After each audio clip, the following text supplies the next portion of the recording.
Hello everyone, welcome to my new video. I hope सब अच्छे होंगे और मैं भी अच्छी हूँ। कैसी चल रही है आप लोगों के एग्ज़ाम की तैयारी? आई होप आप लोग जो है मन लगा के पढ़ रहे होंगे और मेरी जो तैयारी है वो भी ठीक ठाक चल रही है। ज़्यादा समय नहीं दे पा रही हूँ। आजकल जो है स्कूल में भी मतलब बोर्ड एग्ज़ाम चल रहे हैं तो वहाँ भी ड्यूटी लगी हुई है। तो ऐसे में जो है 3 घंटे समझो कि पूरे 3 घंटे वहाँ अंदर ही रहना है। तो ऐसे में तैयारी बिल्कुल नहीं हो पा रही है। बाकी टाइम तो ये था कि जब खाली पीरियड होते थे तो उस समय पढ़ लिया करती थी।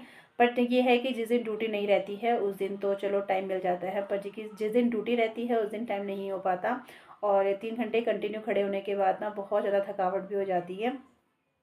तो चलो कोई नहीं, वो भी काम ज़रूरी है और अपनी पढ़ाई भी ज़रूरी है। और घर आके थोड़ा रेस्ट ही किया, उसके बाद जो है अपने स्टडी में लग गए थे। आप लोगों की तैयारी कैसे चल रही है कमेंट बॉक्स में ज़रूर बताना। मैं तो जो पढ़ रही हूँ ना, आगे का पढ़ रही हूँ, पीछे का भूलते जा रही हूँ ऐसा लग रहा है। क्योंकि अभी मैंने ना पेपर सेट नहीं किया है। जब वो करूँगी तब देखूँगी कितने नंबर आ रहे हैं और कितने नहीं। बाकी है मैं कैसे तैयारी कर रही हूँ, कैसे नहीं हो रहा है, कैसे नहीं हो रहा है, वही आप लोगों के साथ शेयर कर रही हूँ। बाकी ऐसा नहीं है कि मैं सारी वीडियोस में बोल भी रही हूँ कि आप लोग सब लोग अपने स्तर से अपने तरीके से तैयारी कर रहे होंगे, पर लेकिन जब हम एक दूसरे से बातचीत करते हैं, एक दूसरे को सुनते हैं, तो कहीं ना कहीं हमें कुछ ना कुछ सीखने को ज़रूर मिलता है। मुझे भी बाकियों की वीडियो से सीखने को मिलता है।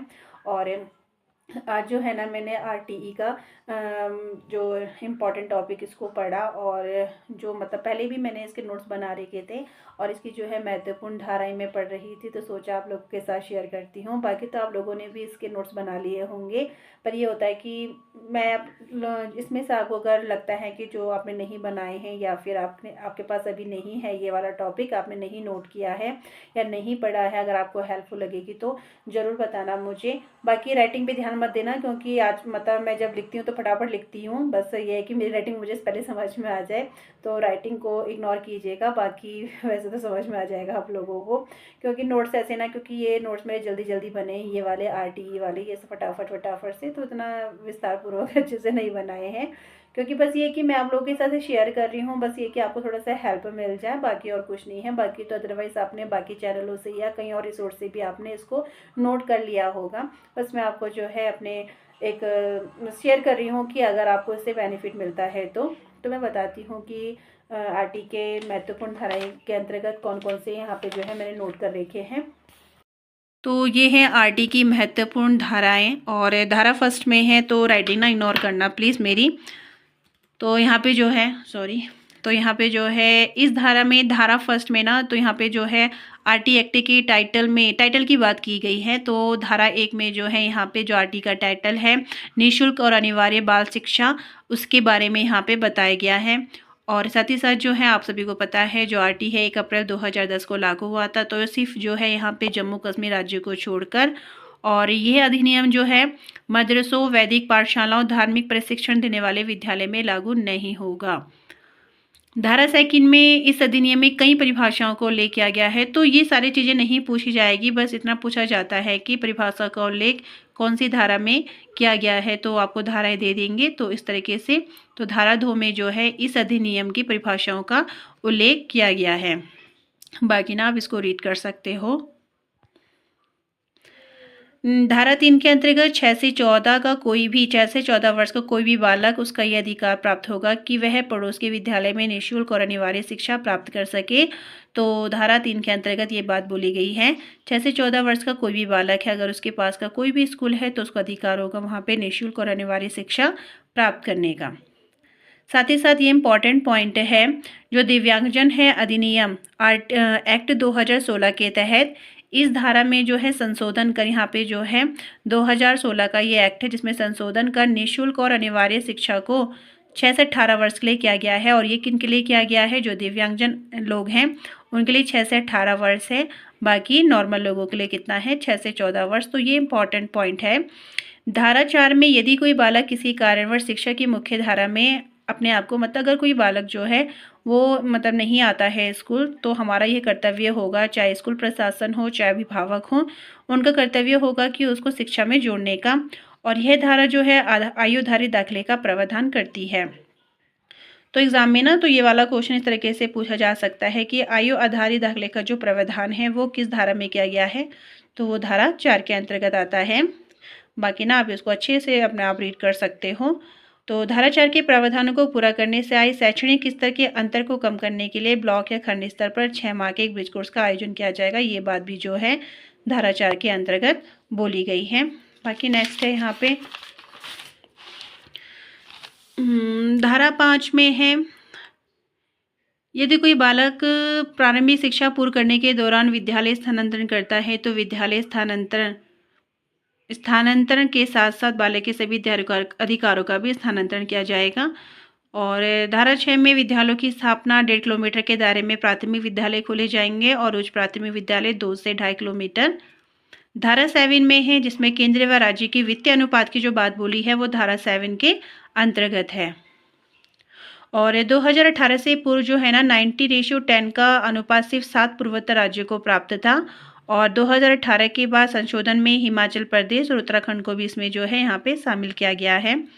धारा 8 तो ये आप आराम से पढ़ लीजिए, मैं मेन जो मुझे इम्पोर्टेंट लगे मैं उस पर डिस्कस करती हूँ। जैसे यहाँ पे जो है धारा 11 इम्पॉर्टेंट है, जिसमें इस धारा के अनुसार जन्म से 6 वर्ष तक के बालक बालिकाओं की देखभाल एवं शिक्षा की व्यवस्था जो है समूची सरकार करेगी। तो ये वाला क्वेश्चन ना ऐसे पूछा जाएगा कि विद्यालय पूर्व शिक्षा की जो बात हुई है वो किस धारा के अंतर्गत हुई है, तो धारा 11 में विद्यालय पूर्व शिक्षा की बात हुई है। धारा 12 में है 25% आरक्षण निर्धन बच्चों हेतु है, जिसमें अभिभावक की जो वार्षिक आय है वो 2 लाख से कम होनी चाहिए। धारा 12 भी इम्पॉर्टेंट है। किसी भी प्रकार की धारा 18 में प्रवेश के समय बालक किसी भी प्रकार का शुल्क नहीं लिया जाएगा, साथ ही किसी भी प्रकार की अनुवीक्षण प्रक्रिया नहीं होगी। तो आरटी के लिए कोई भी प्रवेश परीक्षा नहीं होती है, ये है धारा 13 में बोला गया है। बाकी धारा 14 के बारे में बात की गई है। धारा 15, धारा 16 आप इसको आराम से रीड कर लीजिए। और धारा 17 इम्पॉर्टेंट है, जिसमें बच्चों को शारीरिक दंड और मानसिक प्रताड़ना पर प्रतिबंध है। धारा 19, धारा 20 तो इसमें से आपको जो इम्पोर्टेंट लगता है ना या जो फिर प्रीवियस ईयर के एग्जाम में पूछे गए वन को जरूर देख लेना। तो मुझे जो इम्पोर्टेंट लगा ना तो मैंने उसके आगे इम्पोर्टेंट लिखा हुआ है। धारा 23 में शिक्षकों की भर्ती हेतु अर्हताएं तथा सेवा के नियम और शर्तों का उल्लेख किया गया है।